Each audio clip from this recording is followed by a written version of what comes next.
think it's time we ask ourselves if we still know the freedoms that were intended for us by the founding fathers. They seem to be in full-scale retreat from spending cuts and are talking about raising people's taxes again. And I have only one thing to say to the tax increasers. Go ahead, make my day. If we lose freedom here, there's no place to escape to. This is the last stand on earth. Those who would trade our freedom for security have embarked on this downward course. Whether we believe in our capacity for self-government or whether we abandon the American Revolution and confess that a little intellectual elite in a far distant capital can plan our lives for us better than we can plan them ourselves. Conduit News Radio with Paul Harrell is on now. Welcome, ladies and gentlemen. Thanks so much for being with us today. It is Tuesday, and thanks for starting the beginning of your day with us here at the intersection of conservative ideas and reality, where we are attempting to build, and continuing to build a liberty machine. So glad that you're with us. Thanks for joining us over at the YouTube channel. You can go to Conduit News and subscribe to the YouTube channel. You can watch us do the program live. And if you're watching us right now, then you know this. We have this new graphic up right here. Arkansas. Down in Texas, they're famous for ice cream, a particular ice cream company. Now I know in Arkansas Yarnell's is great, but in Texas, they've got Bluebell ice cream, You see it at the stores around here as well. And so, I don't know, I was just talking with some friends, and we're just thinking, well, what does Arkansas have? What are we serving to the people? We're serving Bluebell ice cream. So, telephone number 870-275-9799. If you would like to be part of the program, you can call or text that number today. All right, let's start with the news today, shall we? I want to talk about Tiger Woods. Cue this up, Joe. We have Donald Trump is awarded Tiger Woods the Presidential Medal of Freedom. I've got it queued up, Joe. Go ahead, hit the play button, and let's just listen in and watch. Tiger, we are inspired by everything you've become and attained. The job you've done is incredible. Your spectacular achievements on the golf course, your triumph over physical adversity, and your relentless will to win. These qualities embody the American spirit of great. Pushing boundaries, defying limits, and always striving for greatness. That's what he does. Congratulations again on your amazing comeback and your amazing life, and for giving sports fans everywhere a lifetime of memories. That's true. We can't wait to see what's next, Tiger. It's going to be good. We know that. It's going to be good because there are no winners like you.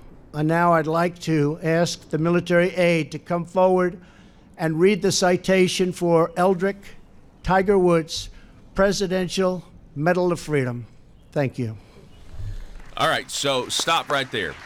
All right, so this is the president. Now, he went on for a long time. I mean, listen, he went on for 13 minutes talking about how great, Tiger Woods was. So we're just kind of getting the tail end of that. Now I want you to skip forward to Tiger Woods himself. This is relevant. I'm going to tell you why this is relevant here in a moment. Here's Tiger Woods in his acceptance speech after being given the Presidential Medal of Freedom. Listen. I just want to say this has been an unbelievable experience, and to have the support that I've had for all these years, and everyone here has seen and been with me for some of you for my entire life, and some of you for more than half my life. You've seen the good and the bad, the highs and the lows, and I would not be in this position without all of your help. In '97, yes, I won the Masters, and I was there I ended up hugging my dad and my mom. My dad's no longer here, but my mom's here. I love you, Mom. Thank you. And Sam and Charlie, for all your love and support. I love you guys so much. Erica, thank you. I mean, everyone has meant, you guys have meant so much to me in my life, and I've battled. I've tried to hang in there, and I've tried to come back and play the great game of golf again. I've been lucky enough to have had the opportunity to do it again, and I found a game that has allowed me to do this.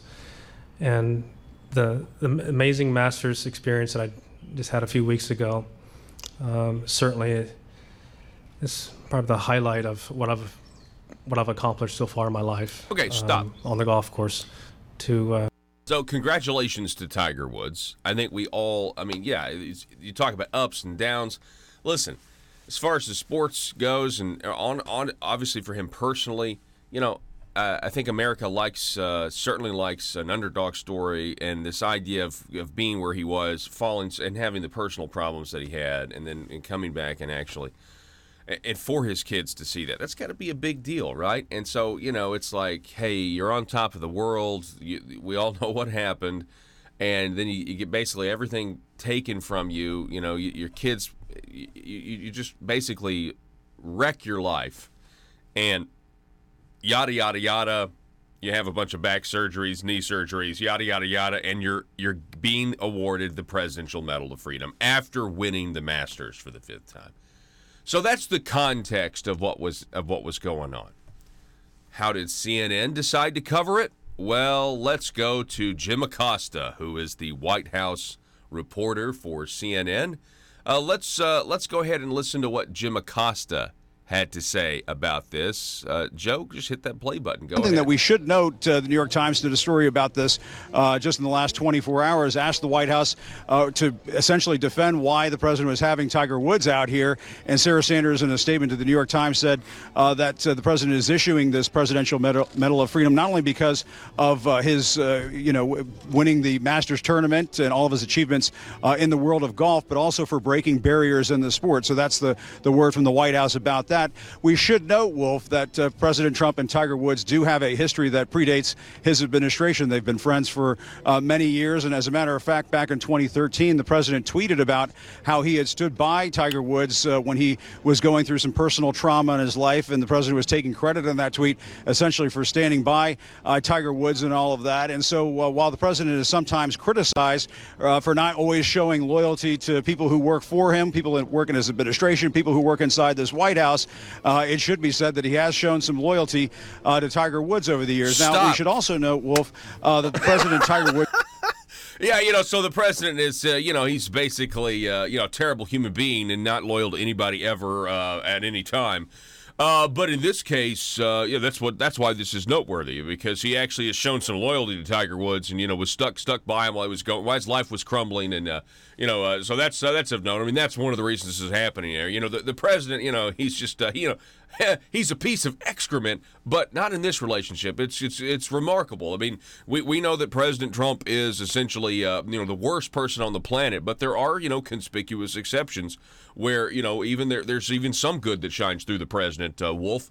And here's one of them where the president, for some reason, Tiger Woods, he's just able to overcome his absolute evilness that's inside him all the time. And he's able to be friendly with Tiger Woods and stick by him, and that's one of the that's the backdrop here. It is of note. CNN's Jim Acosta, everybody. Oh, but it gets better. Listen to this. Woods do have something of a business arrangement.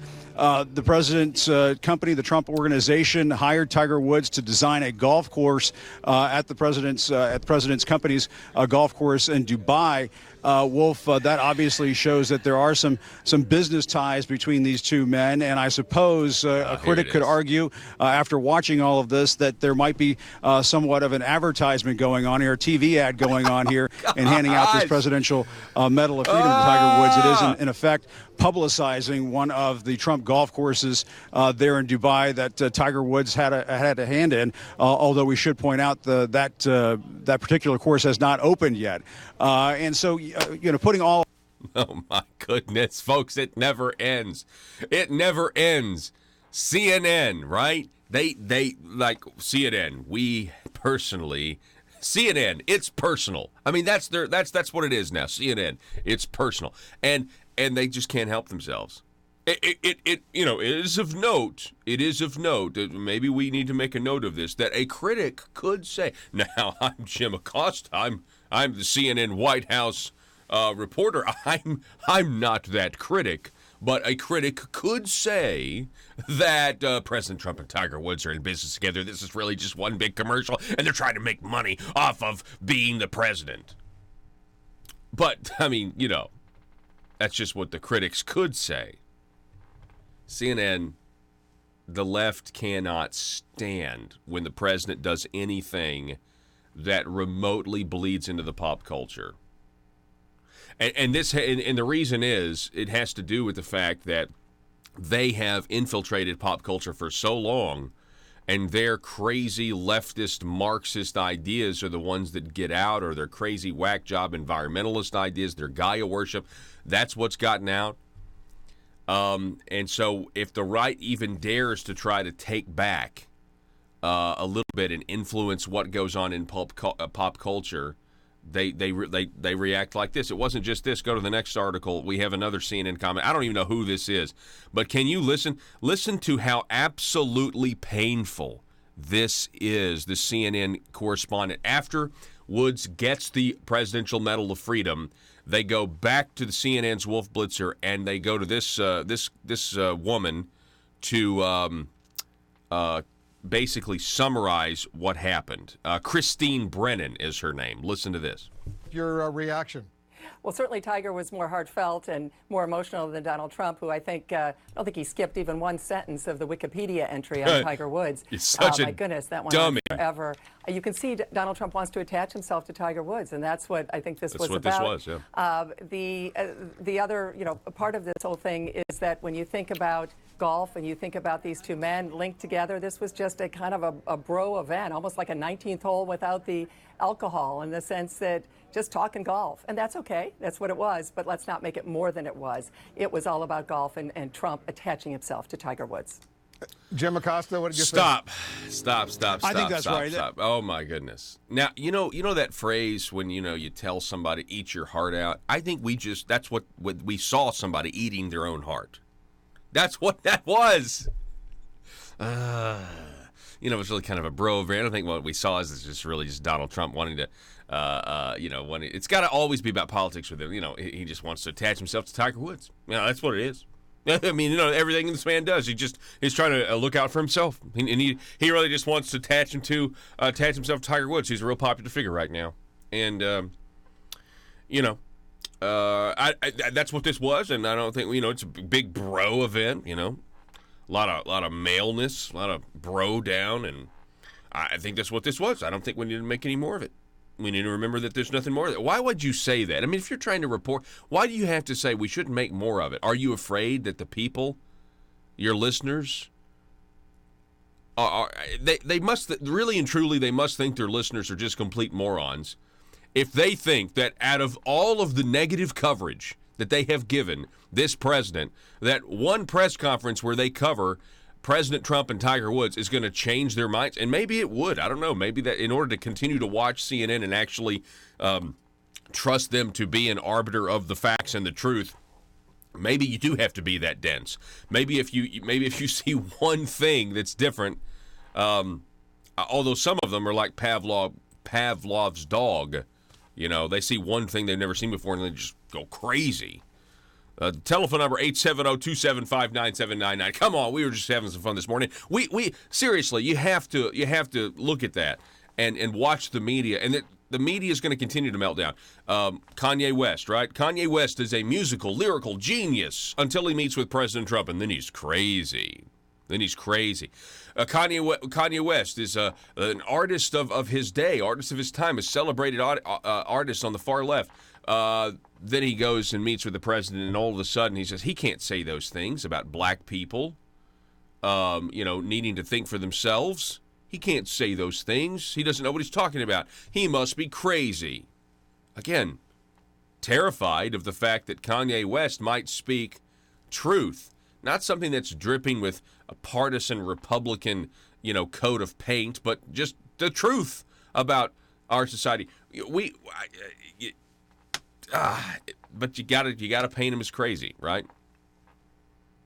I tell you this, and this goes more further than just political figures, but anytime you see the media and establishment when an idea is thrown out there and it's not even considered, meaning it's immediately shut down, it's immediately attacked, and it's just somebody that wants to have a conversation that's typically not had on a regular basis across the country, and they completely, dogpile on it, I think that's when you know you're over the target. That's when you know, hang on, wait a second, why don't they want me to have this conversation right now?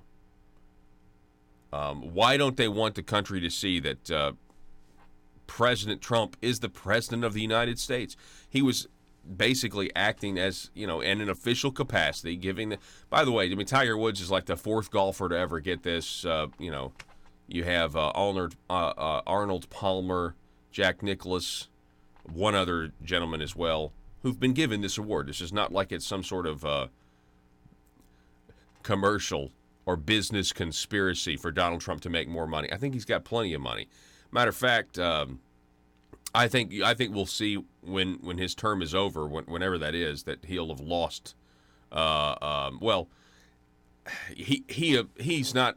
I don't know. I think he's definitely he himself could be making way more money doing his private business ventures than he is right now as president of the United States. Then at the same time, when he gets out of office, he's going to be pretty famous. I mean, I'm not going to sit here and tell you that that's not going to happen. I mean, listen, I never wanted to stay at a Trump hotel. I don't know. I mean, you know what I mean? Like, okay, sure. But I mean, I want to stay at a Trump hotel now, I'll tell you that much. 870-275-9799. We're going to take a break. Back in a moment.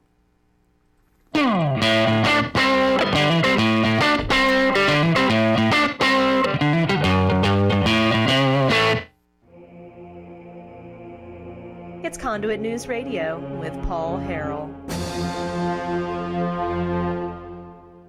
Part of that is to let you listen to your legislators. And we're going to do that now. Welcome back to the program. We've got Senator Kim Hammer is back with us. Kim, how are you this morning?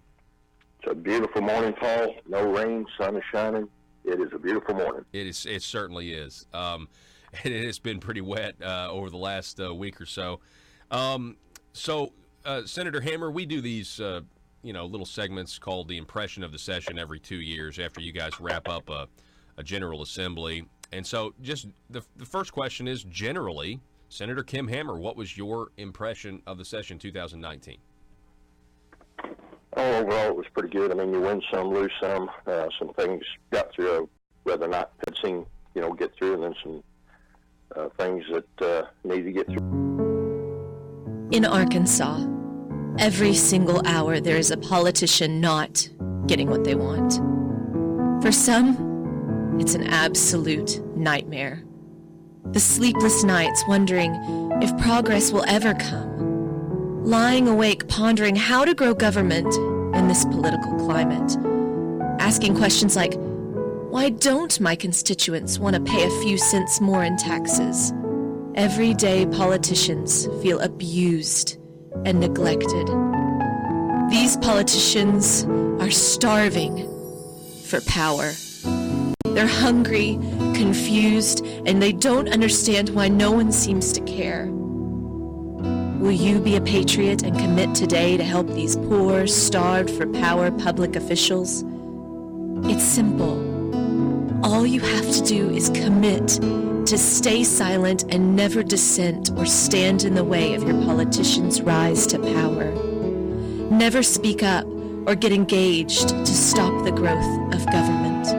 By committing to these simple steps, you will ensure the life of your politician will be filled with contentment and the respect they are desperately seeking, as well as campaign contributions from lobbyists. This message brought to you by Aristocrats Serving Arkansas. PHP Parody.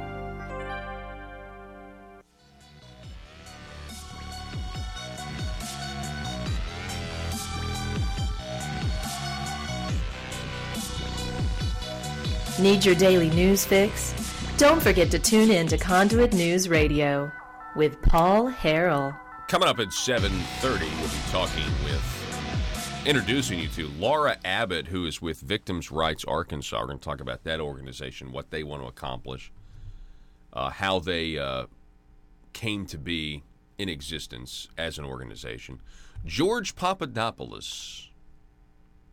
If you don't know who this is who allegedly is the beginning, right? The beginning of the Russia investigation. Meaning somebody somewhere, like they didn't pursue him, they didn't try to set him up, but he himself triggered the investigation into the Trump campaign in Russia.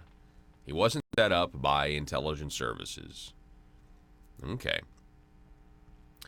George Papadopoulos may very well be a very wealthy individual when this is all said and done, and we find out exactly what happened, and we will, because William Barr will see to it.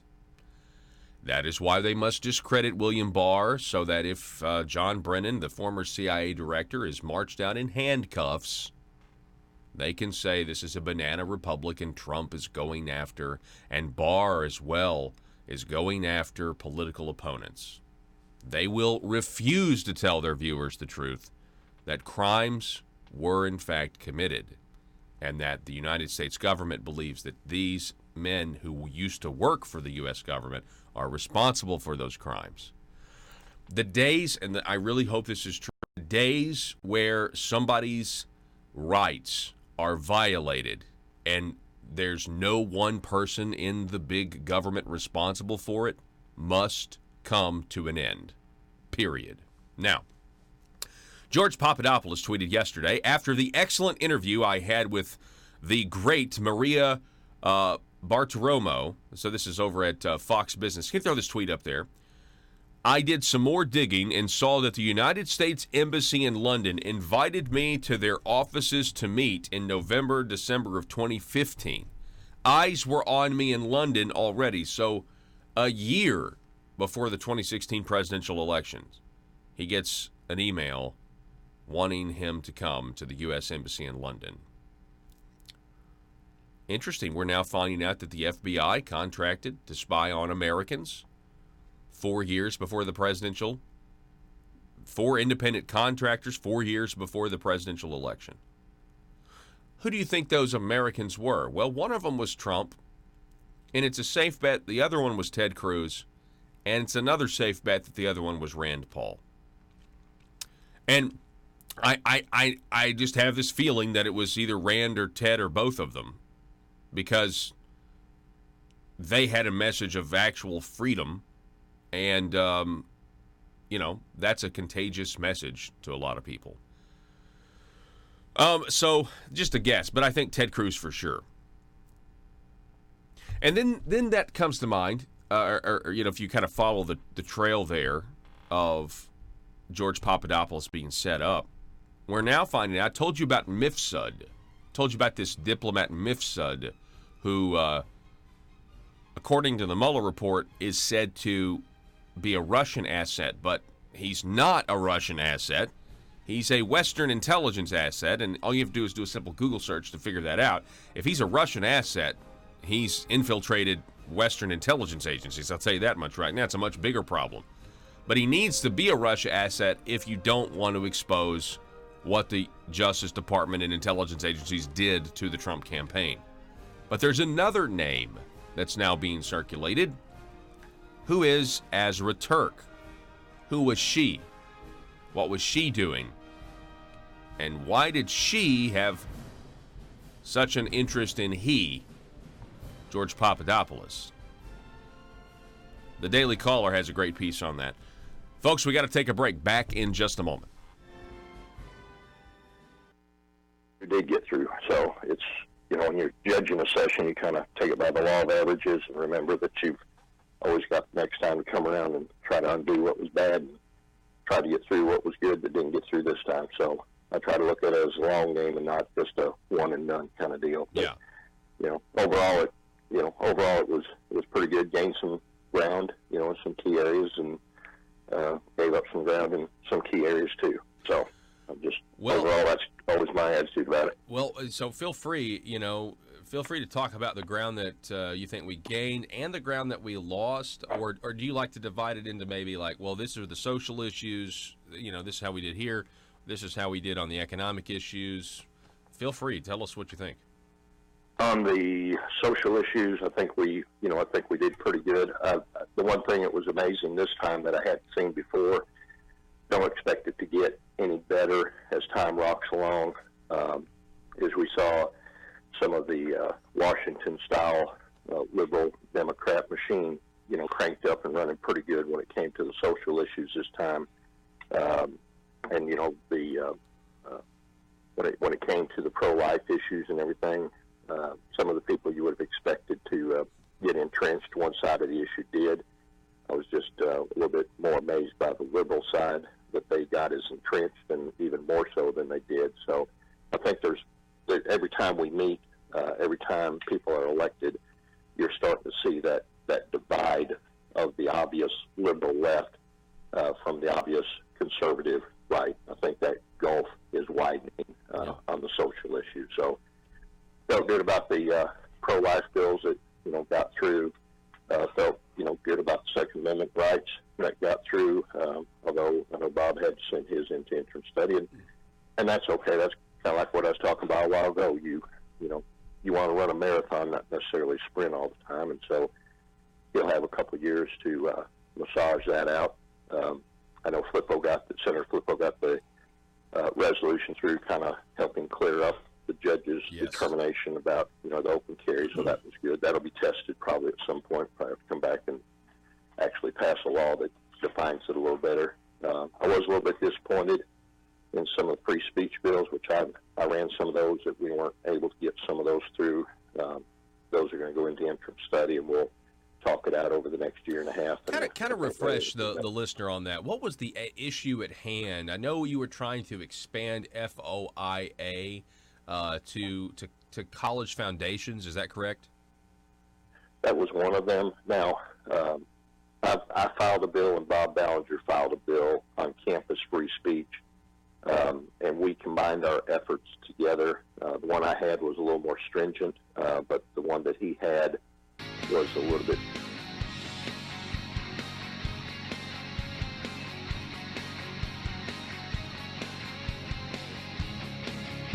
The intersection of conservative ideas and reality. Conduit News Radio with Paul Harrell.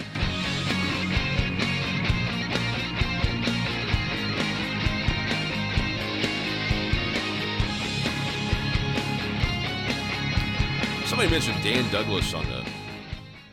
We got Tim writing about Representative Dan Douglas on the Facebook page, part of the Washington-style liberal machine. How about? He mentioned some other people. Listen, how about? So, Dan Douglas is the reason I wanted to read that, because it popped up. I got a text last night of a tweet. This is incredible to me. Just letting you know, Arkansas Representative Dan Douglas. I have a tweet that was sent to me by a friend. And it's Now This. Do you know the Twitter handle Now This, Joe? At Now This News. I know of them. Why? Okay, well they tweeted out a video with a Now This watermark of State Representative Dan Douglas from the 92nd General Assembly. Quote, "I'm pro-life, but I'm pro-humanity too. This bill goes too far." And then Now This News says, "Here's why this pro-life lawmaker took a stand against an abortion ban bill." I'm like, and it's 4 minutes of Dan Douglas on the House floor. I mean, we'll play it for you a little later.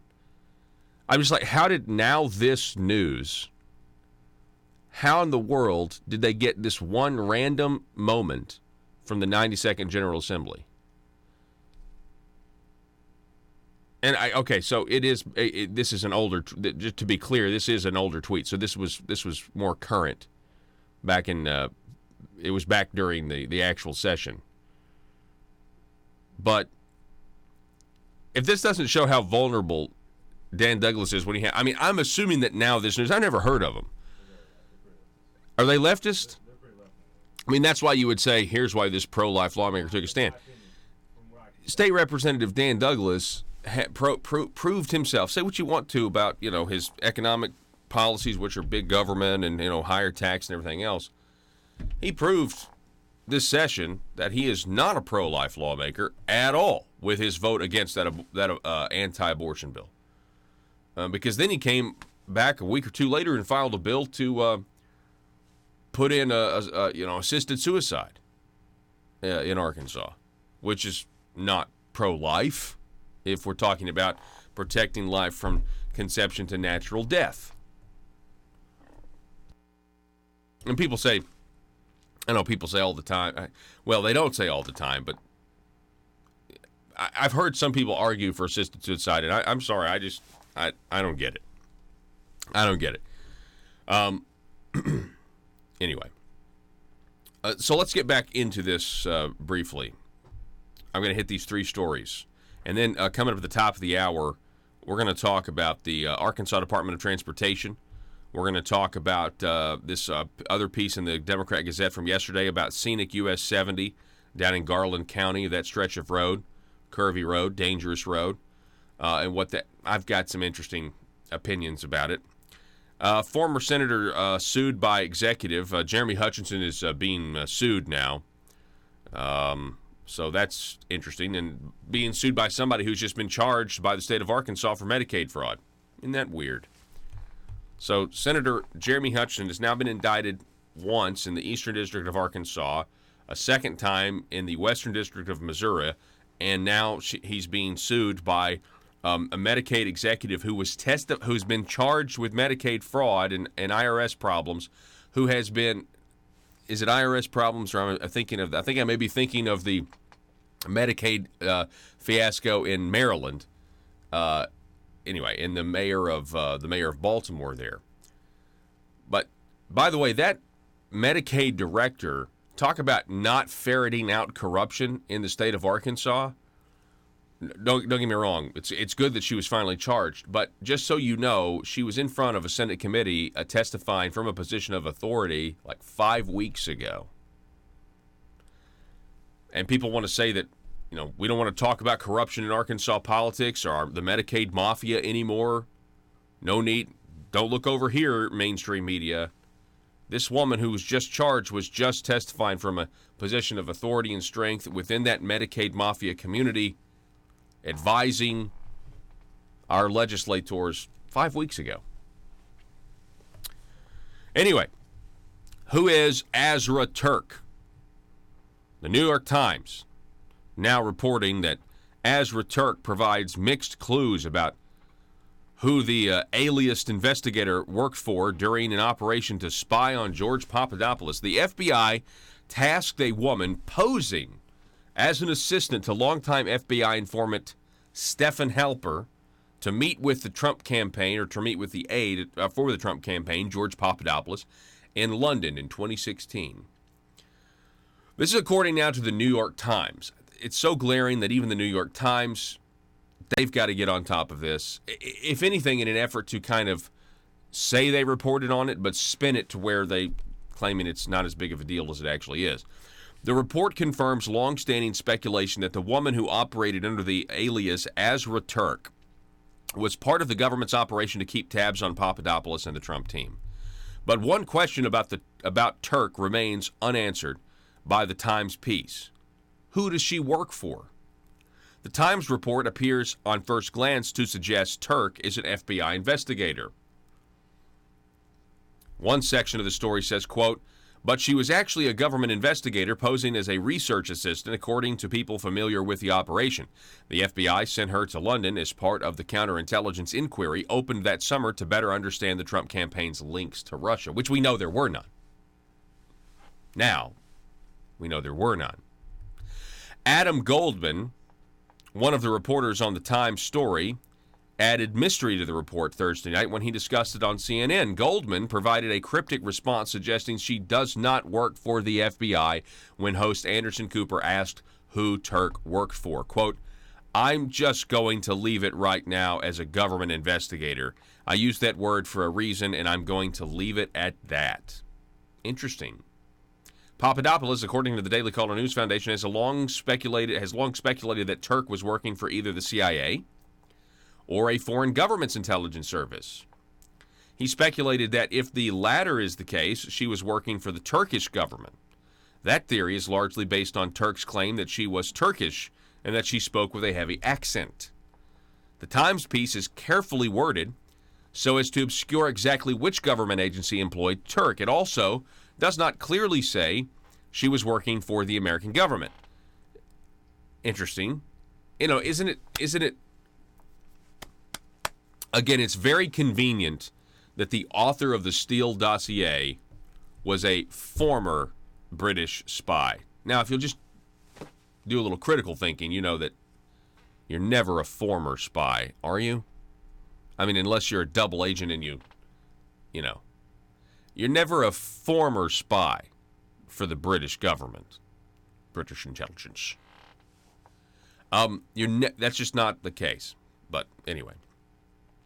Another passage taken literally raises the possibility that Turk merely had an affiliation with the American government. Quote, "The American government's affiliation with the woman, who said her name was Azra Turk, is one previously unreported detail of an operation that has become a political flashpoint in the face of accusations by President Donald Trump that his allies, that American law enforcement and intelligence officials spied on his campaign to undermine his electoral chances." Another passage suggests stronger ties to the FBI or another American intelligence agency.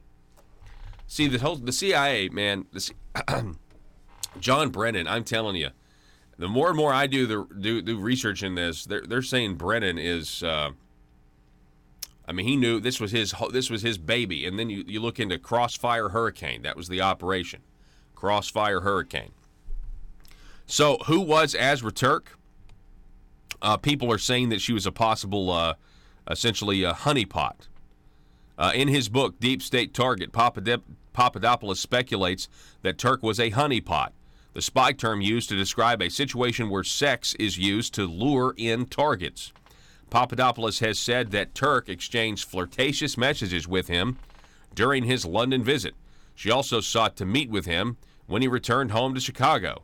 He said he turned down the offer. Well, good for Papadopoulos.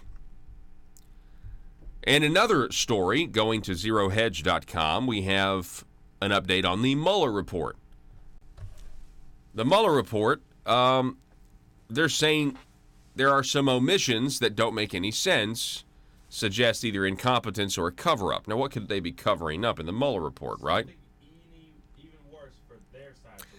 Yeah, that's exactly right. What would they be covering up? Joe said something that's really bad for their side. Mueller's report, a 448-page investigation into Russian interference in the 2016 presidential election, contains at least two major omissions, which suggest that the special counsel and his entire team of world-class Democrat attorneys are either utterly incompetent or purposely concealing major crimes committed against the Trump campaign and the American people. First, according to the Federalist's Margot Cleveland, a former law clerk of nearly 25 years and instructor at the College of Business at the University of Notre Dame, the Mueller report fails to consider whether the dossier authored by former MI6 spy, again, it's got to be former, because if it was current, that'd be very embarrassing. Former MI6 spy Christopher Steele, British intelligence, was Russian disinformation, and Steele was not charged with lying to the FBI. The Steele dossier, which consisted of a series of memorandum authored by former MI6 spy, detailed intel purportedly provided by a variety of Vladimir Putin-connected sources. For instance, Steele identified Source A as a senior Russian foreign ministry figure who confided that the Kremlin had been feeding Trump and his team valuable intelligence on his opponents, including Democratic presidential candidate Hillary Clinton. Other supposed sources identified in the dossier included Source B, identified as a former top-level Russian intelligence officer still active inside the Kremlin. Source C, a senior Russian financial officer. And Source G, a senior Kremlin official, again from the Federalist. As Cleveland posits, given Mueller's conclusion that no one connected to the Trump campaign colluded with Russia to interfere with the election, one of those two scenarios must be true. Either Russia fed Steele disinformation or Steele lied to the FBI about his Russian sources. Interesting. Okay, so the only lawmaker to bring this up is Chuck Grassley. Last week, quote, my question, Mueller spent over 2 years and $30 million investigating Russia interference in the election. In order for a full accounting of Russia interference attempts, shouldn't the special counsel have considered whether the Steele dossier was part of a Russian disinformation and interfere campaign? Barr replied that he had yet to, quote, go through the full scope of Mueller's investigation to determine whether he did address or look at all into those issues, but that he would try to assemble all the existing information out there about it, not only for the Hill investigations and the OIG, but also to see what the special counsel looked into. So I really couldn't say what he looked into. Man, something tells me there are investigations going on right now that are being held really close to the chest, but I think we're going to find out real soon what's going to happen. Breitbart.com, real quick. Mueller report. FBI obtained Page FISA warrant with different and lower standard of evidence. Now this is telling. Aaron Klein, a largely unreported footnote in special counsel Robert Mueller's final report, raises immediate questions about the Obama-era FISA warrant obtained to monitor the communications of Carter Page. Mueller's report explained that his team did not find evidence that can be used to charge anyone from the Trump campaign as acting as an agent of a foreign government. It says the FISA warrant to spy on Page was obtained using a, quote, different and lower standard, end quote, of evidence claiming Russian involvement. Mueller's team utilized the standards outlined in the Foreign Agents Registration Act, which requires persons acting as agents of foreign principals in a political or quasi-political capacity to make periodic public disclosure of their relationships with the foreign principal. So, that is of interest. That's of note. And how many? I don't know if people out there. I'm sure you guys have liberal friends, and they don't want to. Maybe they don't like to listen to talk radio. But how many of them even know this? I mean, if you're going to listen to CNN, you're not going to know any of this. I mean, I think people are slowly waking up. I am optimistic about it. But you get to a point and you're like, wow, it's the opposite of literally everything the mainstream media is telling you to think about Donald Trump. It's the opposite. And I'm telling you, they're not giving up. They still have, because of the mainstream media, and I know I harp on the media all the time. That's because I'm in the media, and I see what goes on, and I see how they lie by omission. I see how they deceive, and it drives me absolutely nuts because I honestly, I look at some of these people who don't know what the truth is, and I can apply this to Arkansas. You look at people who don't know what the truth is, it's almost as if they want to be lied to. And what do I mean that? Well, it depends. In many cases, they want Trump to be bad, okay? And so they enjoy hearing that he's bad. They want to be told something they agree to. In Arkansas's case, people don't want to be told the truth if it's negative. And this is, I guess, a natural human tendency. They just want to be told things are good. They want to be told the good news. They don't want to be told anything bad. And if that's the mentality, I would suggest then you're closing yourself. Do you really want the truth? Because the truth could be good. The truth could be bad. The truth could make you happy one day, and then tomorrow the truth can make you angry. We as a society, and I was at the Northeast Arkansas Tea Party last night, and this was one of the brief topics. do we, as a society, do we as the state of Arkansas, do we as the country, do we really want the truth? Do we really want our politicians to be honest with us? I don't think we do. We haven't for a very long time. Now, that's why I think I think some of us do. I think one of the reasons President Trump was so popular and got people engaged in the political process who had never even voted before was because he came across as honest and just, hey, you know what? Let me tell you like it is. And he did. He told it like it was many times. And people thought, you know what? This guy is at least not going to just tell me that everything's going to, be okay. He's willing to talk about, the underlying corruption that's just inherent in the system right now. And that was refreshing. And then, of course, use colorful language and everything else. And Donald Trump is exactly who, in many cases, he's exactly who a lot of these other politicians that pretend to be something they're not. And that's one of the reasons they can't stand him. Not to mention he just goes against their whole, globalist plan right now. But I think in many areas, we still don't want the truth. I mean, think about it. I mean, do we really want to talk about the solvency of Social Security? Do we really want a politician to be honest with us about how our non-discretionary spending is got to be reformed, and maybe people are going to have to start taking retirement later? Maybe Social Security should be what it was originally intended, which is just to make sure you don't end up, dying out on the street. But it's not that anymore. Social Security is now a retirement program. Was it ever supposed to be a retirement program? No, of course not. But that's what it is now. Do we want to hear that truth? No. No, absolutely not. Nobody wants to hear that. You're not going to get elected on that. So you would rather be lied to. I'm paying Social Security tax. I'm not really sure I'm ever going to see a dime of it. I'm not really sure. I mean, and it's frustrating because, pay a lot of money into Social Security. At least I did back on April the 15th. You know what I mean? 870-275-9799. That's the telephone number. Do the people really want the truth? I don't know. Some people do. I'm not sure. I'm not sure a lot of us do. So how do you give them the truth? That's another question, and maybe another topic for a later date.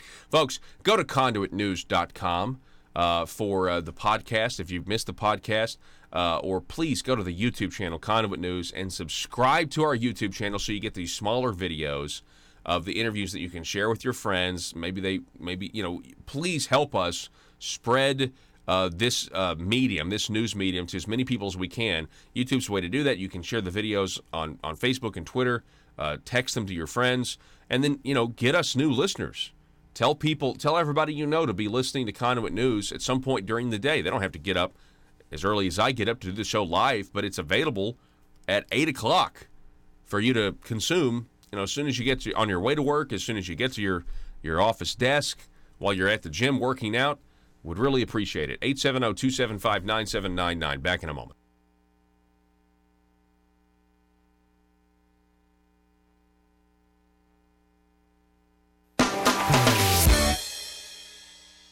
Are you a conservative-minded young person and want to let the world know about it?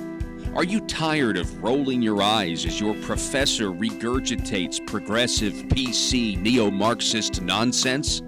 Then you should interview on Conduit News Radio's Young Conservative segment and tell us about why you believe the way you do.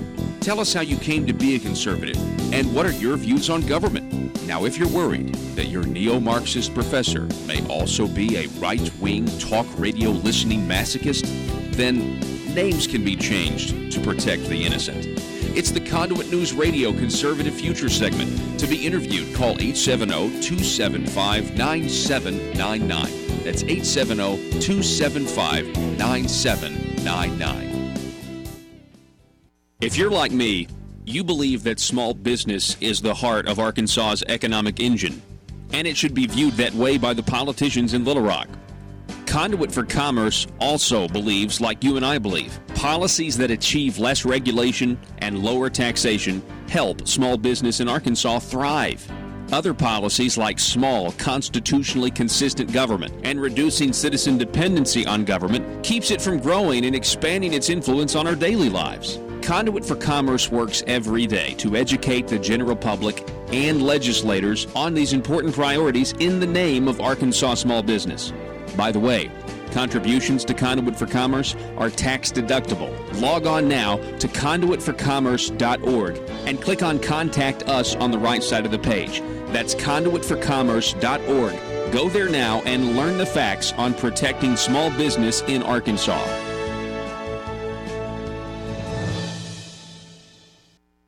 More doable, so we combined the two together and worked well with some outside resources. Robert Steinbeck was one of the outside resources we worked with to get that shape and molded, and then there were some groups outside the state that were working on that. So, yeah, we felt like that was a victory. I think it's like anything else in that area. You got to just keep chipping away until you get where it needs to be. But we certainly made a big step in that. On the FOIA, on the foundations, what I was trying to do is make the college foundations more transparent and accessible as far as the funds, how they disperse them. Wasn't so much going after the donors as much as I was how that sometimes they like to step across the line as far as dealing with governmental policy, but yet they want to go back and hide behind their nonprofit shield and not have.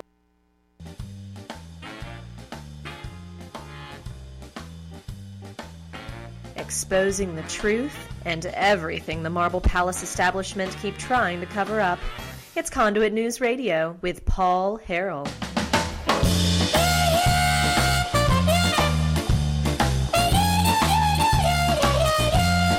All right, real quick.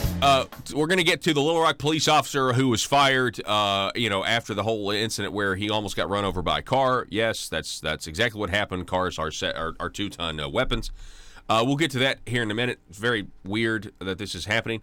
We also have damage control. The left out there is now trying to excuse Joe Biden. Can you kill those pods, please? Joe Biden and all of the photos and videos out there of him making little girls very uncomfortable. There's even that one. I'm telling you, this is not something. There is a video out there. I don't know. Is it Jeff Sessions?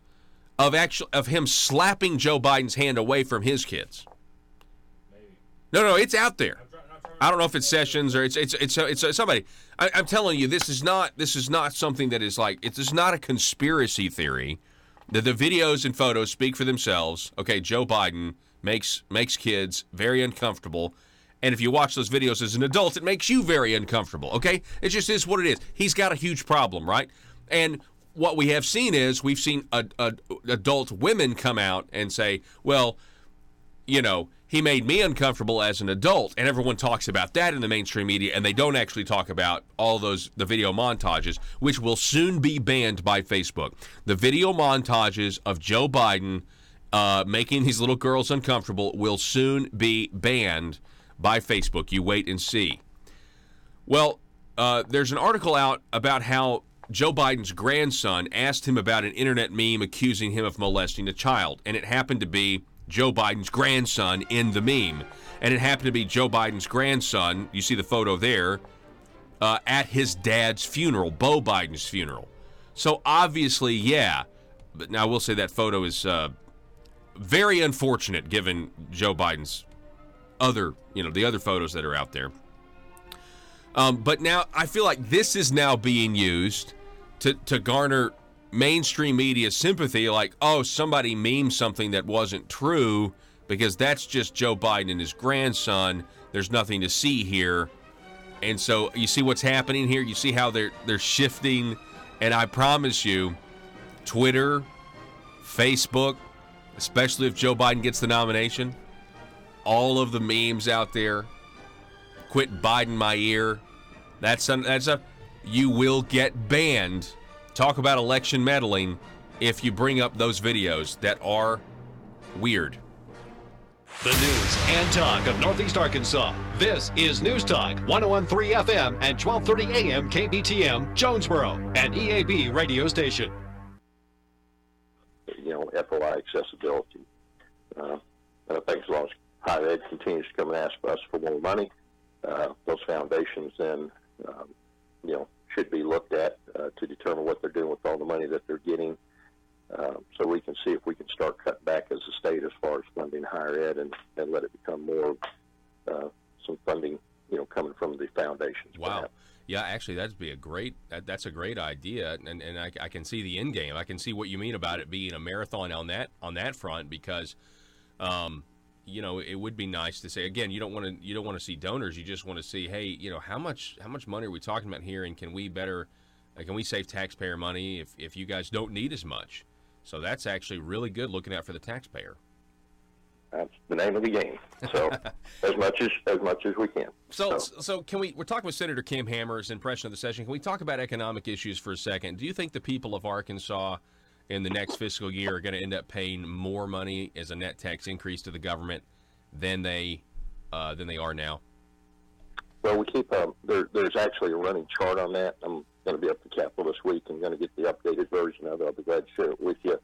I think if all the taxes that were successful this time around get out there and you apply the tax credits, I think it's going to end up, and I'm looking at the 100,000 foot level as far as how it affects each individual class or taxpayer. There probably will be winners and losers. But when you look at the overall money out, I think you're going to see that the increases were there. More taxes being collected than being returned. Yeah. I get that chart. I'll be glad to share that with you. But there was kind of a running tally that was being kept during the session.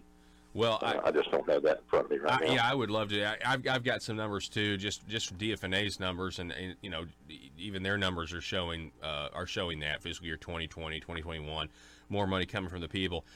Senator Hammer, you voted against two of these bills that were, I think, big money takers from the people to the government to provide additional revenue for the maintenance and repair of highways, streets, and bridges. This was the gas tax increase. No vote there. As well as HJR 1018 to continue the levy of the 0.5% sales tax that's set to sunset.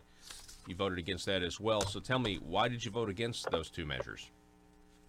A couple things factored into that. One was, at the same time we were passing those two tax bills, we were trying to pass two bills that were intended to hold the highway department more accountable for how they manage construction projects and basically how they've spent the money they got and have they done it wisely. I just thought it was a little bit, in fact, I think my comments on the floor was, are we getting the cart before the horse here? Because we're going to pass these taxes as we pass these other two bills, which I think were indicators that, we question how the highway department spends their money. Otherwise, we wouldn't be having to pass those bills. So why not just wait and let let's pass these other two bills. Let's get the results in, because here's the thing. If the tax doesn't pass, if the people don't pass the tax that's going to the ballot, we still have one more general session that will be back in session where we can vote on that tax as a legislative body and the people not have to vote on it before the time runs out on the tax that currently is in place. So why not get those reports going? Let's see, how they're doing as far as managing those construction projects. Are they being efficient with the citizens' tax money? And if they are, and if it shows that best practices are in place and we just have, we have the need because our state is growing numerically and increased traffic and all that stuff, then, hey, that may be what we need to do.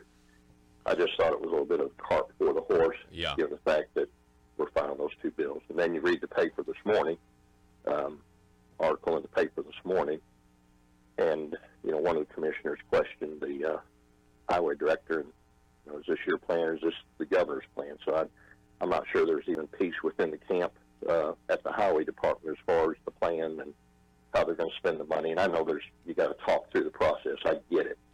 But, if there's a spirit at the highway department that give us our money, we'll do our own thing.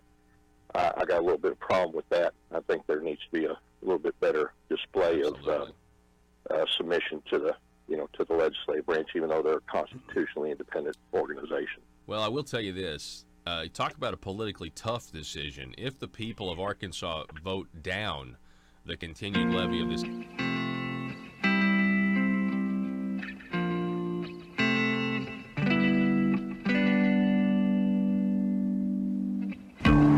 I think it's time we ask ourselves if we still know the freedoms that were intended for us by the Founding Fathers.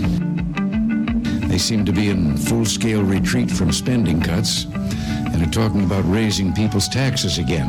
And I have only one thing to say to the tax increasers. Go ahead, make my day. If we lose freedom here, there's no place to escape to. This is the last stand on earth.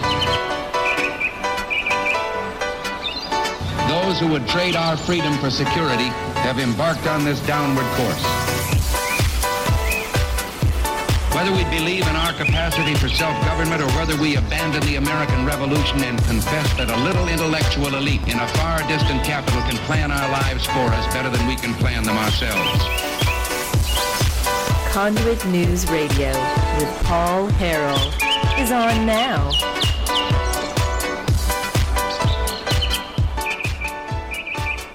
Welcome back to the program. Hour number 2. And the telephone number 870-275-9799. Thanks so much for being with us. Coming at the bottom of the hour, we're going to introduce you to Laura Abbott and Arkansas Victims' Rights and their organization. Excited about that. We got some Arkansas news to get to now. We went through some went through some national news last hour, and we titled it "CNN Eats Their Heart Out." If you've ever seen somebody eat their heart out, that's the thing. Like, you tell somebody to do that. I've never told anyone to do that.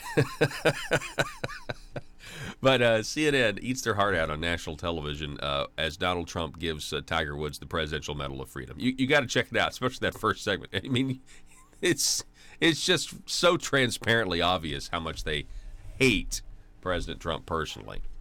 So they have to disguise their hatred or attempt to disguise it with news coverage of the negative news coverage of Tiger Woods getting the Presidential Medal of Freedom. All right, I want your opinions on this next story. City of Little Rock has fired the officer that fatally shot a guy who refused to stop, who was in a stolen car and refused to comply with the officer. I mean, he did stop, but then he tried to drive away with a gun pointed at him. And he was driving towards the officer. And say what you want to about the video. I'm sorry. I'm giving the officer the benefit of the doubt here. And I know someone's dead, and I know it's terrible and it's tragic. But if an officer tells me to do something at a traffic stop, then I'm going to do it because that's what I have always done. Because there's a level of authority. I mean, I respect that authority. I mean, you go watch that video, you're thinking, what? And the officer should have, there's things in hindsight, the officer should have told him why, immediately while he was being stopped, but they were in pursuit of a stolen vehicle and he was driving it, and then he tries to drive away. And a car is a 2-ton weapon, period. That's what it is. It's considered a weapon. You inch towards that officer, I don't care if you're driving anywhere in the direction of that officer. These guys are trained, and they also want to survive, and they don't want to die. And so, go ahead and throw this article up there. This is this is the photo of the officer on the car, and he's shooting the suspect as the suspect tries to get away. And he was cleared of criminal wrongdoing. They did an investigation, and he was fine. Okay, fine. And now they're firing him. I mean, if you're a police officer today, especially if you're on the LRPD, you got to feel like the department doesn't have your back. That's the way I would feel, like the department doesn't have your back. And I also got to wonder, would this be happening if it were any other city in Arkansas? Maybe there's some contenders, but I think this is happening maybe because this is Little Rock. A Little Rock Police Department officer who fatally shot a motorist during a February traffic stop will appeal his termination to the city's Civil Service Commission. Clara Turnage writing this piece in the Arkansas Democrat-Gazette. Officer Charles Starks is his name. Was called to the Little Rock Police Chief Keith Humphrey's office to receive his letter of termination. They did this at 8 a.m. in the morning yesterday. According to the letter of termination, which Newcomb provided to the Arkansas Democrat-Gazette, Starks was fired because he violated a general order which states an officer will not, quote, voluntarily place themselves in a position in front of an oncoming vehicle where deadly force is the probable outcome. When confronted by an oncoming vehicle, officers will move out of its path, if possible, rather than fire at the vehicle. So that's the policy of the department. And they say the video shows that Officer Starks didn't follow that policy when he stepped to the left. And, you know, to be honest, I mean, if you watch that video, I think you could make a cause to step to the left. If you've already got your gun drawn and the man is inching towards you, you have a blind spot there, right? I mean, this is just me spitballing here, but I mean, if you really think your life may be in danger or is in danger, you want to make sure you eliminate the threat. And yeah, when you start to leave and drive towards an officer, even if you're not driving like immediately toward him, I really want to hear your opinion on this. I know there are people that think that this was murder. Like, there are people out there that see that video and they think, oh, wow, that cop murdered that guy. No, he didn't. No, he didn't. In my opinion. Now, feel free to debate, but I don't think that was murder. I think it was a tragedy. I think it was an absolute tragedy what happened. And I'm terribly sorry that that resulted in a loss of life. But, and listen, I know there is a totally different atmosphere when we're talking about the relationship between police and the African American community. I understand that. I get it. Well, I don't personally get it, but you know what I'm saying. Like, I acknowledge that is out there. But how many of you, if you were in that situation and you got pulled over by a police officer and the police officer was telling you to get out of the car and put your hands up, how many of you would look down the barrel of that gun and say, no, put the car in drive and begin to pull away? How many of you would do that?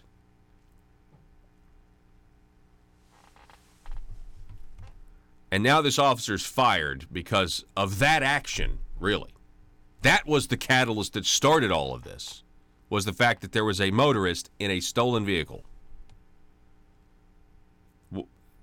Anyway, the Little Rock Fraternal Order of Police said in a news release Monday that it strongly disagrees with Police Chief Keith Humphrey's decision to fire Starks.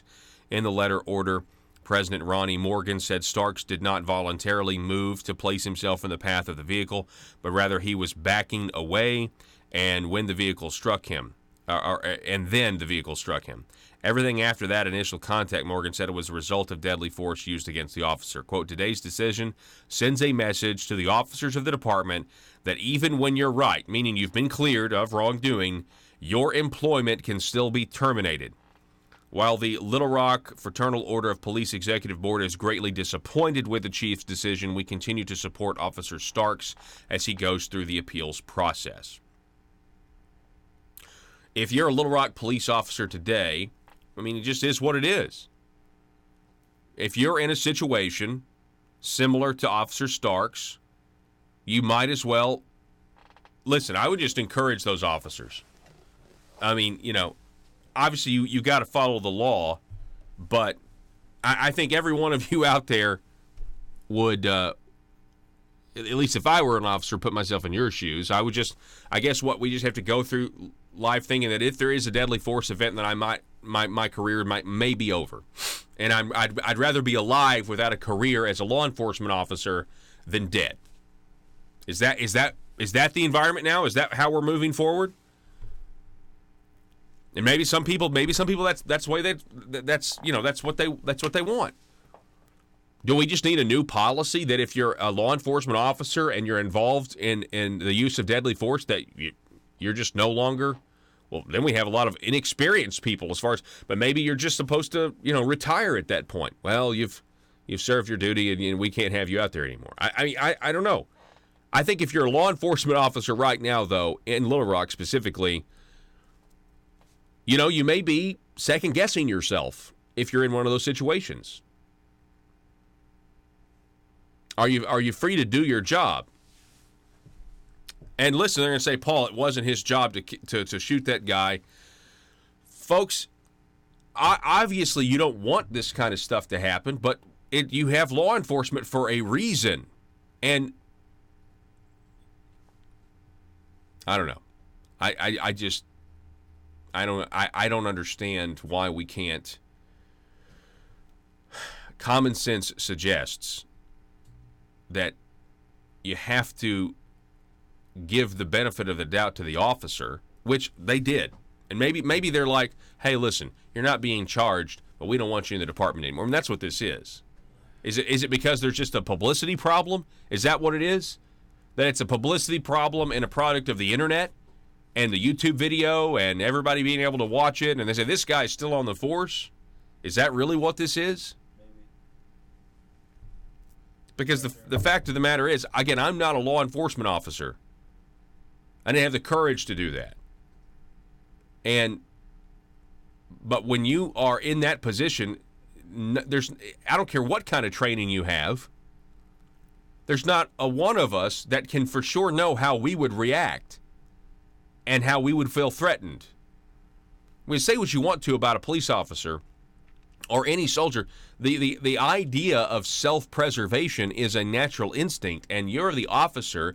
You're pursuing somebody that you believe to have done something wrong because he's in a stolen car. The cameras had picked it up, and then that person refuses to comply, and begins to drive away.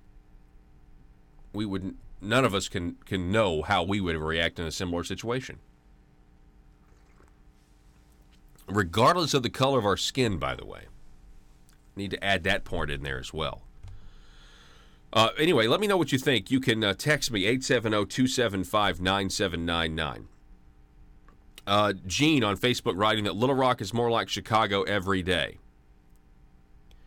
Woods on Facebook, the more we allow the hands of law enforcement to be tied, the bolder the criminals become. That's very interesting. Woods. What else do we have? I'm sorry. If you want to sound off on this, I got too many comments coming in, and the slider keeps updating, and I can't read.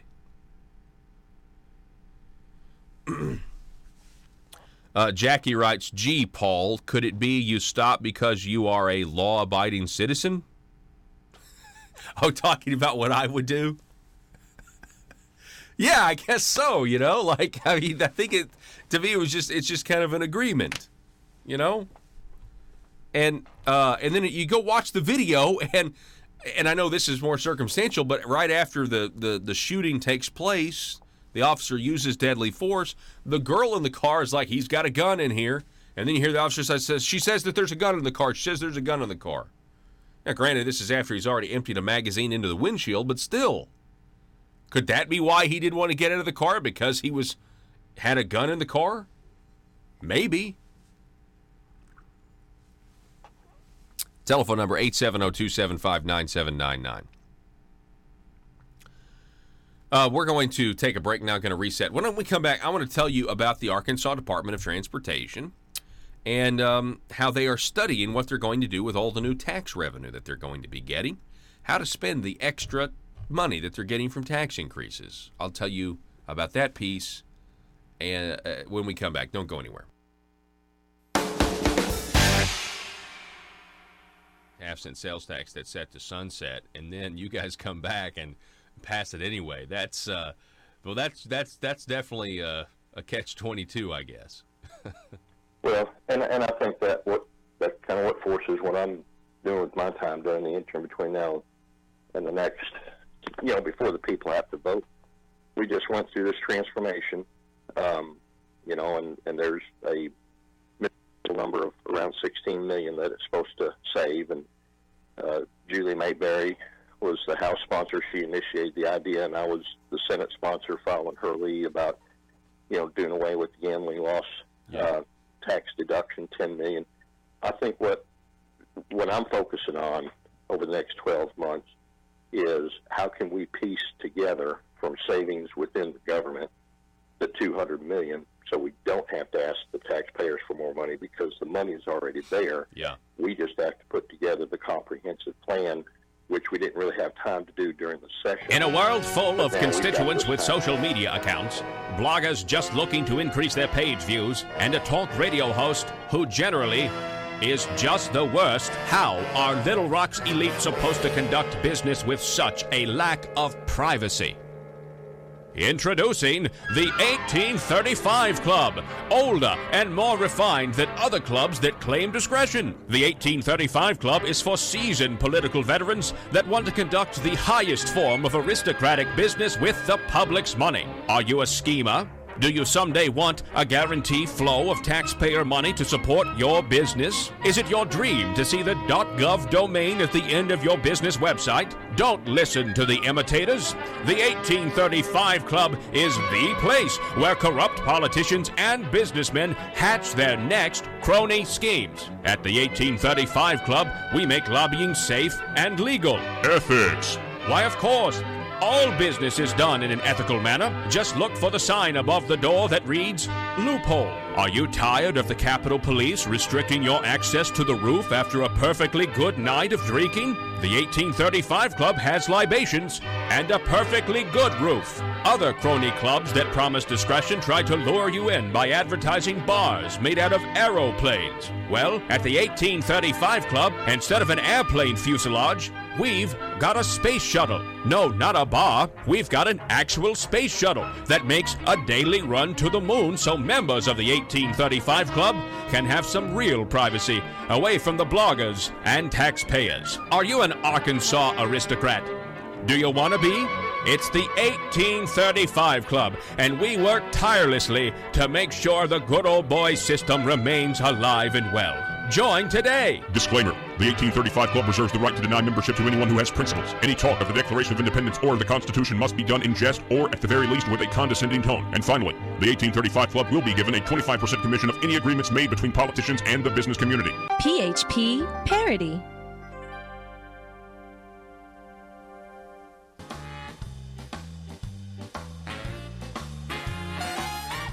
Determined to drain the swamp in Little Rock, it's Conduit News Radio with Paul Harrell.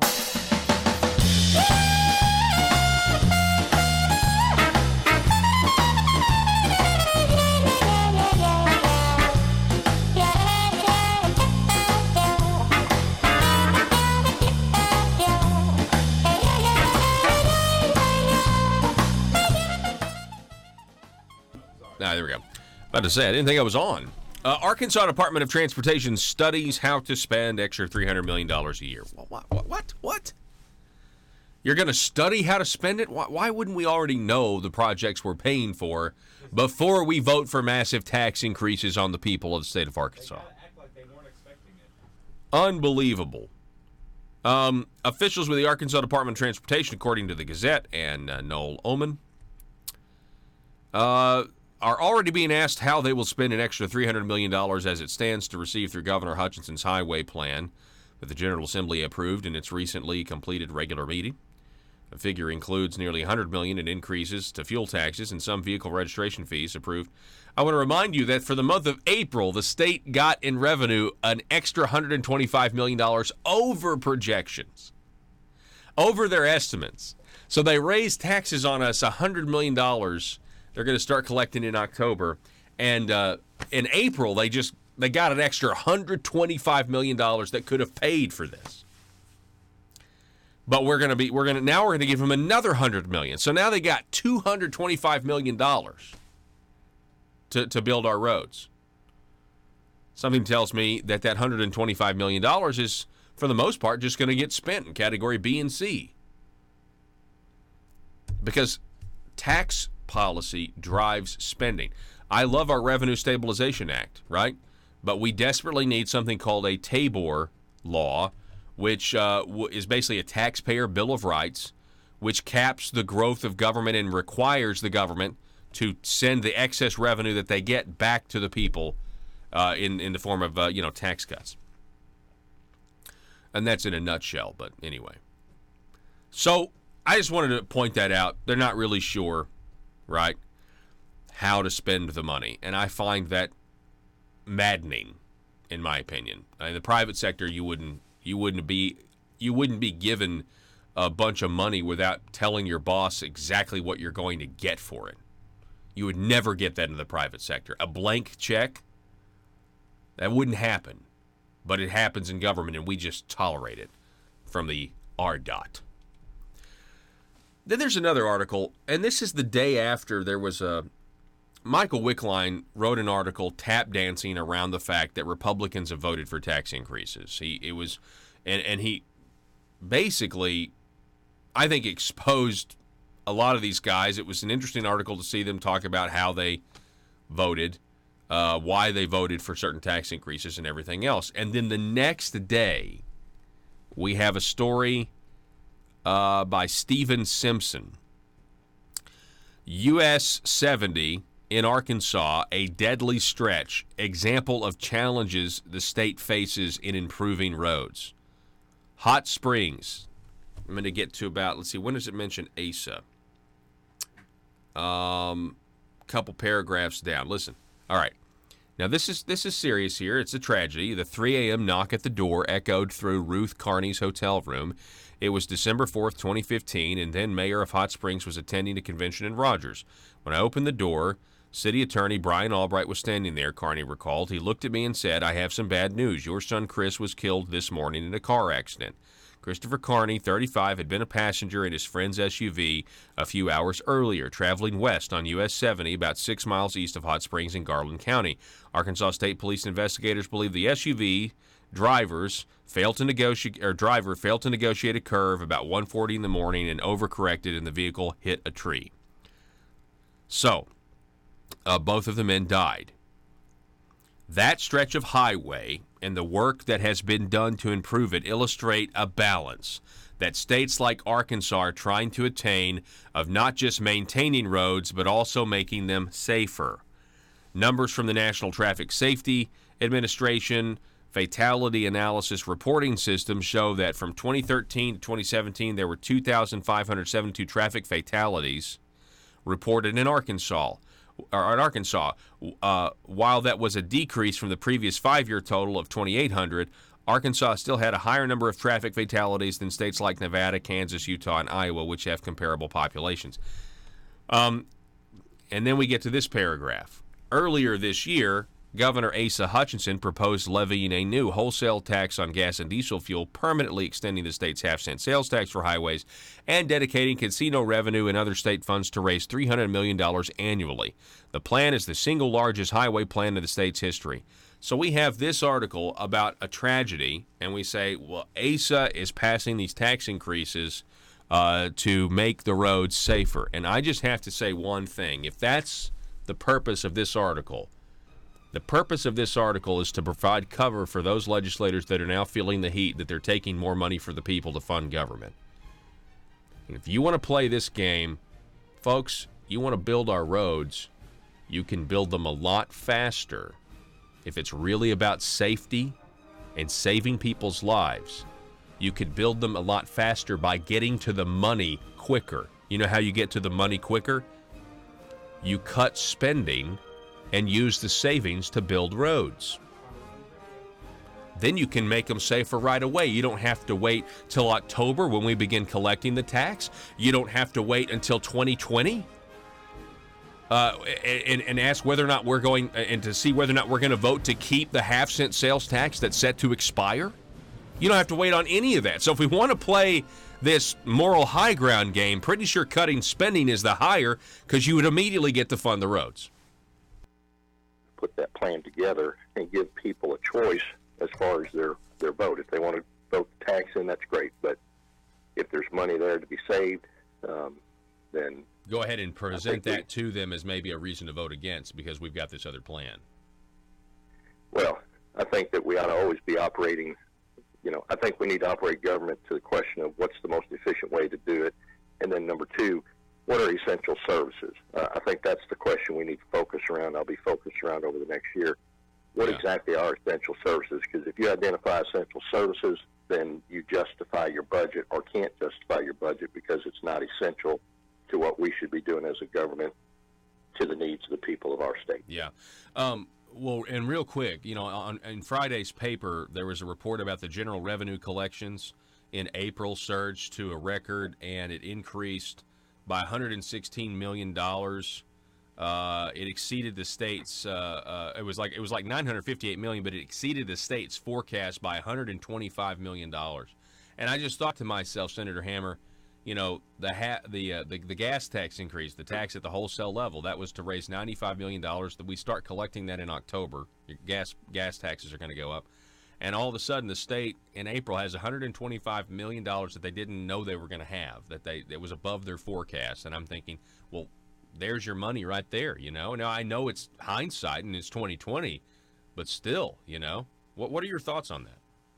Well, it may be hindsight or it may not be. It may be part of the overall plan, because if you budget your forecast low, expecting it to come in high based on what the experts tell you as far as trending, you would naturally go in and budget it low, and then you have this surplus money, which the danger of surplus money is who spends it and how does it get spent and where does it go. Now, we have the long-term reserve fund that some of that is dedicated to, but, my theory is if we capture that and stop it from being spent on programs, then you cut off the need to have to go back to the taxpayer and ask for more tax money, because the revenue is being driven by the economy. Of course, I also believe in 7 years of plenty and 7 years of famine. Yes. We need to be putting up 7 years of plenty right now, because in 2008 we hit the famine. And, that's one thing we did was to the business world when it came to the unemployment tax, thanks to the work of the Department of Workforce Services, they came up with a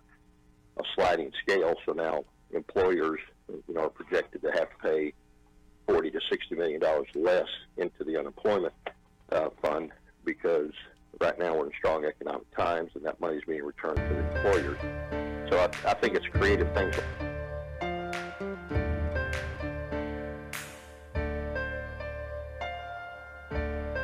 Bringing you your daily dose of truth. It's Conduit News Radio with Paul Harrell.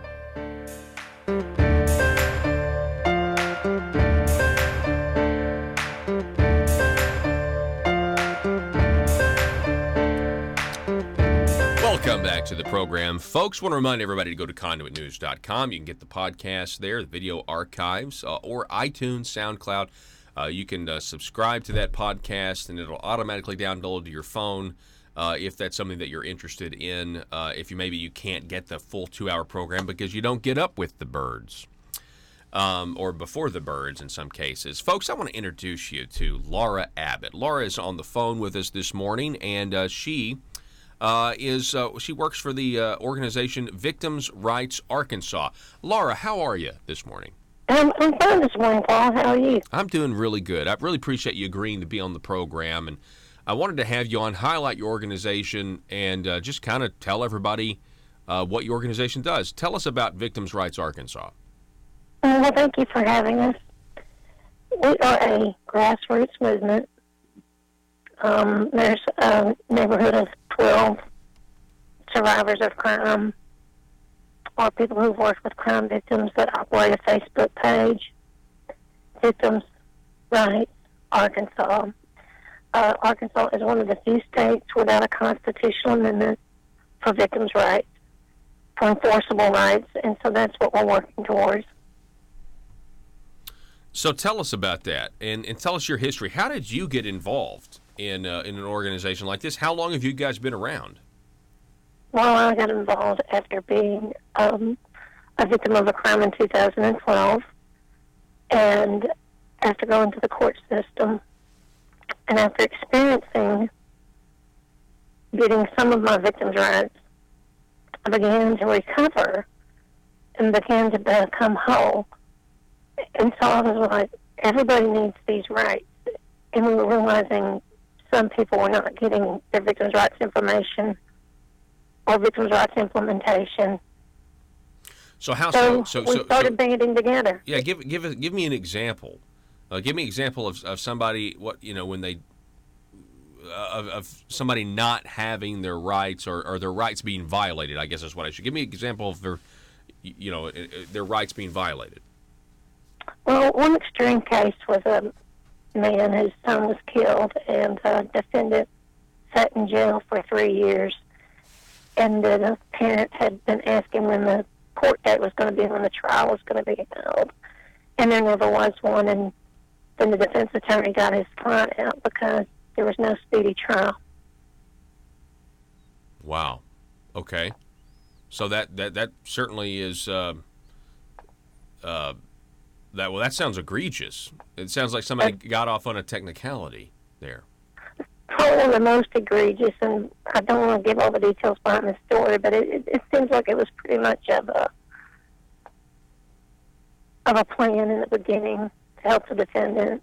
The defendant was already a violent offender for sexual offense, domestic violence, and in possession of a firearm as a felon. But yet he was the one chosen to be let out of a jail, and then he, in less than 24 hours, kills a man. Wow. So tell me about other states. You say that other states have constitutional amendments for victims' rights, and I'm trying to balance that. So how does that balance with, the concept of equal protection under the law, and what would you like to see Arkansas do specifically? Well, one has constitutional amendment for enforceable rights, which mainly would make it where victims would have equal rights. It might become equitable at best, but victims would have the right to a speedy trial. So something like that could have been avoided, because if there's a constitutional amendment, the father of that young man that was killed could have filed paperwork, had a lawyer file paperwork for him, and had standing, been a party basically to the case, and said, we want our right to a speedy trial. And possibly prevented, someone just sitting in jail for 3 years and being let out without ever being prosecuted for a homicide. Wow. And then victims' rights wouldn't be plea deal the way we that those have been situations that have happened. Tell me about lawmakers, Arkansas lawmakers. Have you reached out to any of them? Have they been receptive to your goal? Yes, the Arkansas lawmakers are very receptive. We had a really positive push in 2015, and actually had a constitutional amendment written up by Representative Charlotte Douglas. But I'm not a politician, so for some reason, ins and outs, there were still issues that needed to be worked out and vetted.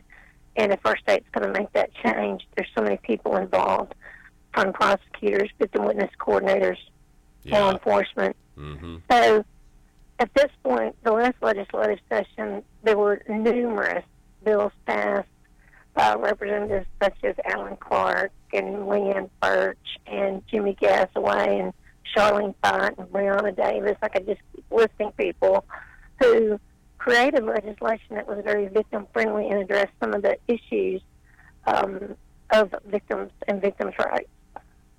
So, rights of the victim. I'm on your Facebook page, and you can check them out, Victims' Rights Arkansas, to have their allegations investigated. So, rights of the victim, to have their allegations investigated, to be informed of the progress of the investigation, to be informed of their role as a witness, to be protected from the accused, to make a victim impact statement.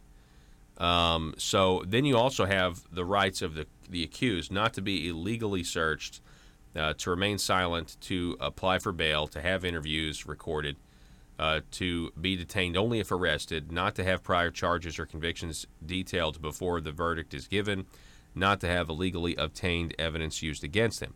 So, it seems to me, on the rights of the accused, we have that. Am I following you guys? Well, yes, that's the U.S. constitutional amendment. And so over the years, when our country first started, victims blocked the defendant's trial. There was not a defense attorney. There was not a prosecutor. It was victim first, facing a defendant and a judge and a possible jury. And then over time, the system evolved that we're familiar with now, where we have a defense attorney and a prosecutor. And the prosecutor represents the state, not the victim. So when there's not a constitutional amendment in the state, it turns a victim into, relegates them to the role of evidence or just a witness in the case. Interesting. Very interesting. Let me ask you this. We're talking with Laura Abbott, again, the organization Victims' Rights Arkansas. Do you see this as a partisan issue, Laura? Oh, no. This is a bipartisan issue all across the board. And when it originally started, Dianne Feinstein was on board with this on a national level. So it is a bipartisan issue. People who are victims of crime, no one asks, hey, what party are you before I help you? All people, doesn't matter what economic background they come from, et cetera, all those factors are crime victims at one time or another, or know someone that is. Okay. Man, that's interesting. Now, when I talked to you yesterday, and you mentioned something about Ronald Reagan, tell us. You tell us a little bit about that. Is that how you kind of first? Or you said something about how he kind of first started this push. Is that true? He started the National Crime Victims Week awareness, and so yes, he did start that. He wasn't himself a victim of a crime. Often we don't think about the fact that Jack Kennedy and Jacqueline Kennedy were also victims of a crime. We use the word assassinated, but actually it's a homicide. And so Ronald Reagan created the National Crime Victims Awareness Week. That's how the push got. Laura, can you hear me? Yes, can you hear me? Yeah, I'm sorry. You broke up there at the end.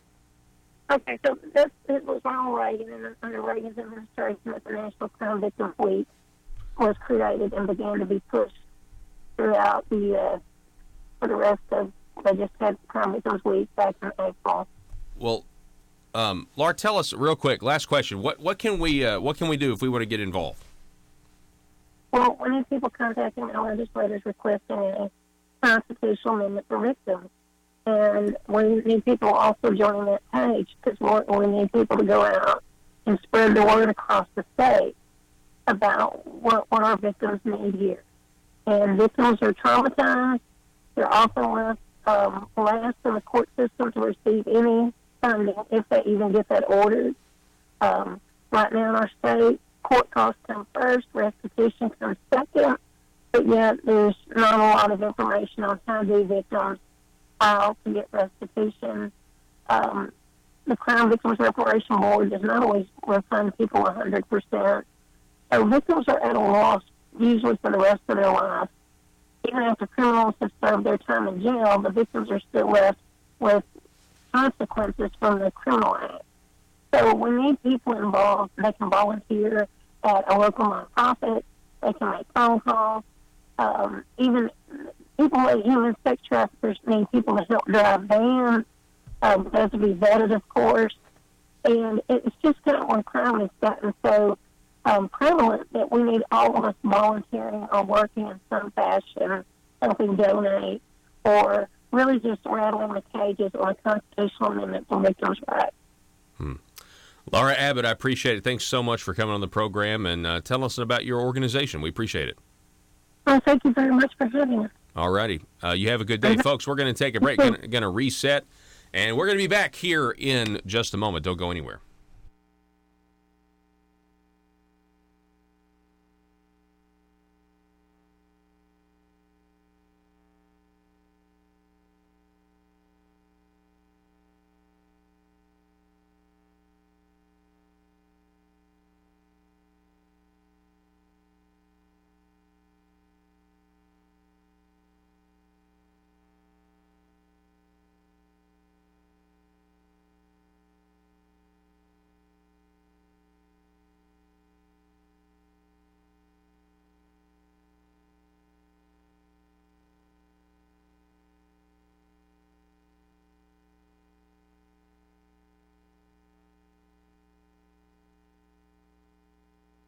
9799. That's 870-275-9799.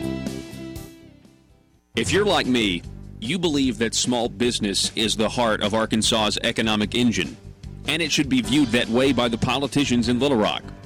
Conduit for Commerce also believes, like you and I believe, policies that achieve less regulation and lower taxation help small business in Arkansas thrive. Other policies like small, constitutionally consistent government and reducing citizen dependency on government keeps it from growing and expanding its influence on our daily lives. Conduit for Commerce works every day to educate the general public and legislators on these important priorities in the name of Arkansas small business. By the way, contributions to Conduit for Commerce are tax deductible. Log on now to conduitforcommerce.org and click on Contact Us on the right side of the page. That's conduitforcommerce.org. Go there now and learn the facts on protecting small business in Arkansas.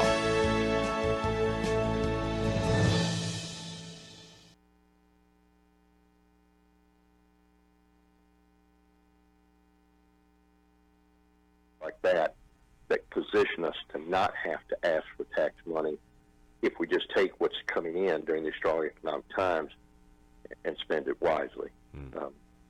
There was a bill I tried to get through about making your money work harder. Our treasurer is one of the best treasuries in the nation, and there's money that's having to be parked outside of the treasury that's not getting the return on it, that if it was with the treasury, it could be earning significant money throughout the year. But the lobbying forces are strong in the Capitol, and that didn't happen. And hopefully we'll see that effort come back around, because I think that if you don't work your own money as hard as you can, why should you ask the taxpayer for more money when you're not doing the most with what you got? That sounds reasonable to me. Senator Kim Hammer, it's always great to talk to you, sir. I appreciate, again, those no votes on those tax increases, and thanks for coming on. Conduit News Radio with Paul Harrell is building a liberty machine. Find out more at conduitnews.com.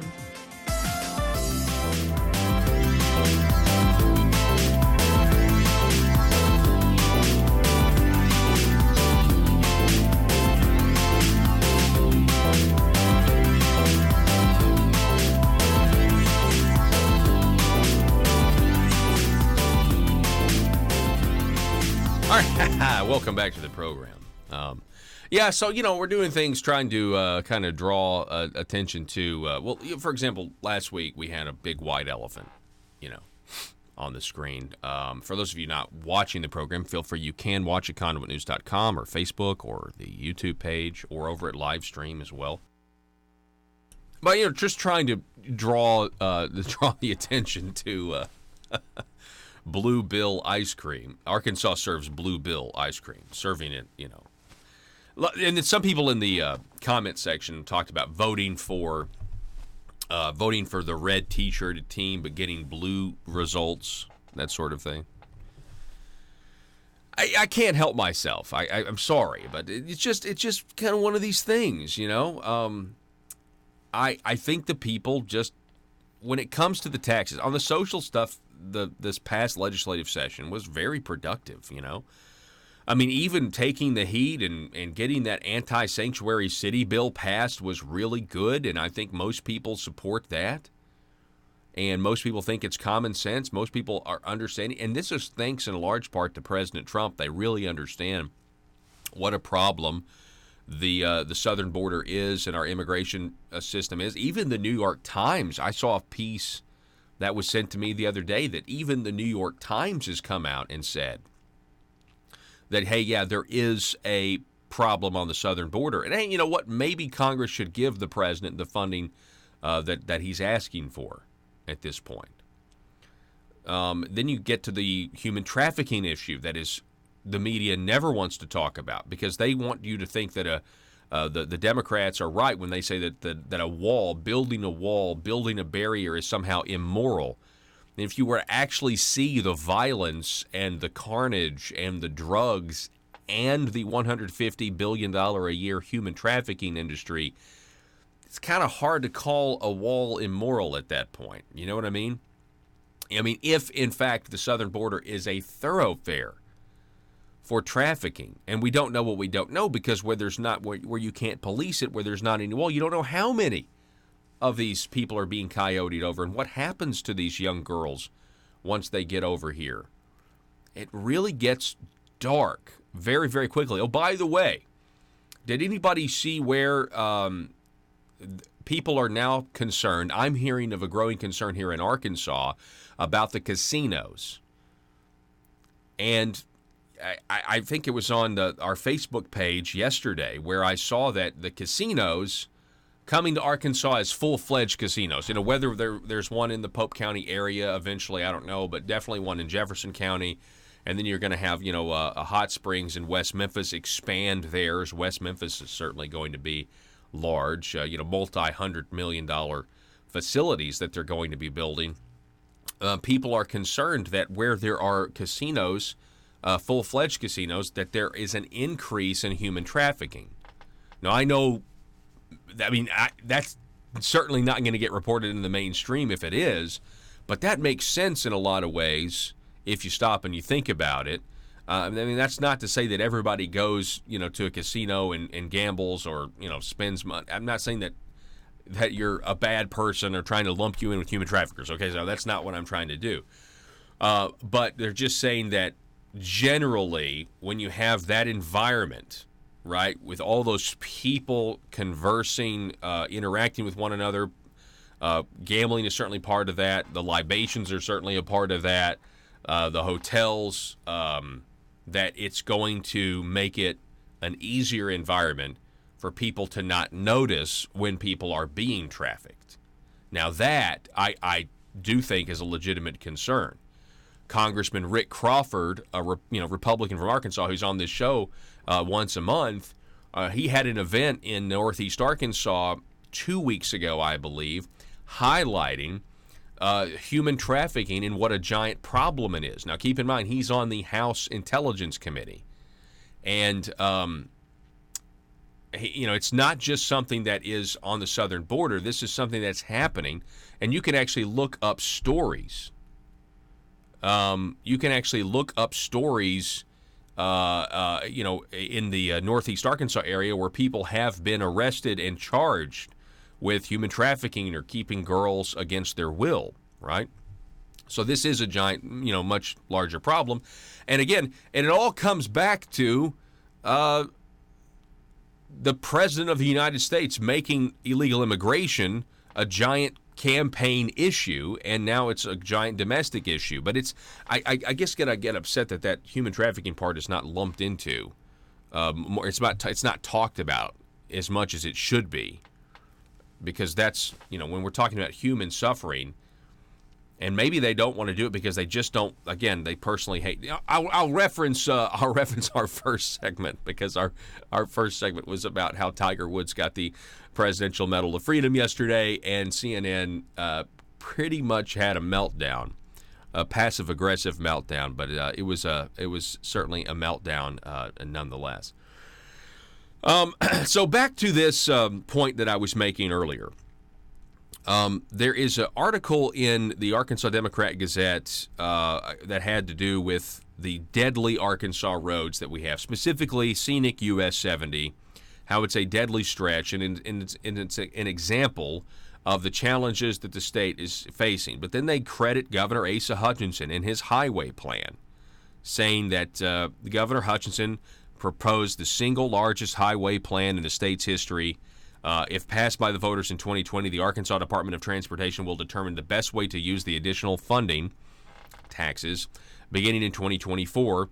Part of the plan will include adding safety measures to rural highway systems that is filled with roads that are often narrow and winding, while also maintaining the state's scenic reputation. Yeah, Arkansas's got some windy roads, and they aren't, as safe as, let's say, an interstate. So that's always going to be a problem that we're going to have. But here's the thing. I feel like this article, I'm going to go back to my point. I feel like this article was a way to kind of provide some cover using the pain point politics, is what we call it. There's some legislators, I think, that are coming to the realization that we're going to be taxing the people more money in fiscal year 2020 and 2021 and beyond. more money than we were paying before, and roads are a big part of that. And so Michael Wickline did a piece in the Democrat Gazette where he highlighted the 17 lawmakers that took an anti-tax pledge that violated that pledge. And then a day later, we have this saying, hey, wait a second, we're raising these taxes to save people's lives. And that, you can certainly make that argument. Okay, and I'll entertain that. This is an argument we heard 2 years ago from State Representative Dan Douglas over the chug holes. And if we don't pass this tax, what are we going to say to the mom who is in a terrible accident with their child in the car because we have potholes in the roads? Okay, all right. We can go down that road if you want to go down that road. That's what I call the pain point politics road. You're arguing for more taxes for safety. But in this case, you really can't make that argument and make it seriously if it really is an emergency to fix scenic US 70 or some of these other curvy roads that are resulting in fatalities. Because you could fund the roads much faster than waiting till 2020. You could fund them tomorrow if the Arkansas legislature would have cut spending. Now, what do I mean by that? Well, it just is what it is. You find savings in this year's budget, and you use that to fix our roads that are more dangerous. I don't see what the I don't see what the issue is with that. Matter of fact, as I scroll through here, I have this. I made a note of something the other day. And this is what it is. If you actually look at, and I think this is something that needs to be brought up. Okay. So if you're a politician, and you voted for both the straight gas tax increase and the sales tax referred to the voters, if you voted for those two things, it amounts to $400 million in combined higher taxes, local and state. Okay? Now, since Governor Hutchinson took office, we've only cut income taxes a combined $248 million. So that would be, with those two votes, that would be a 2-to-1 increase ratio. Think about that. That's incredible to me. So everybody wants good roads. You can argue for the safety aspect, or you could argue just for the convenience and the market aspect of it. Nobody out there is against better roads. But raising taxes should have been the last resort, and it was the first thing they tried. Okay? The question is, why weren't we able to pay for our highways through savings instead of higher taxes? That is the question. It's not like listen, it'd be one thing if I was sitting here in the wake of the Arkansas General Assembly, the 92nd General Assembly, and I was saying, well, we found $50 million in savings, and then we had to increase taxes $50 million to get the rest of the way there. That would be one thing, but we're not there. The legislature of Arkansas found zero savings that could go towards highways. Zero. That's incredible. And then last week, of course, we saw headlines that the state collected over $100 million above forecast. So why are we increasing taxes at a time when the state is getting record revenues exceeding their estimates for the fiscal year? And this is in good economic times. Can you imagine what happens if we ever hit another recession? Food for thought this morning on the state of Arkansas politics. Roads. Where we're going, we don't need roads. We'll see you tomorrow, Arkansas. Be safe.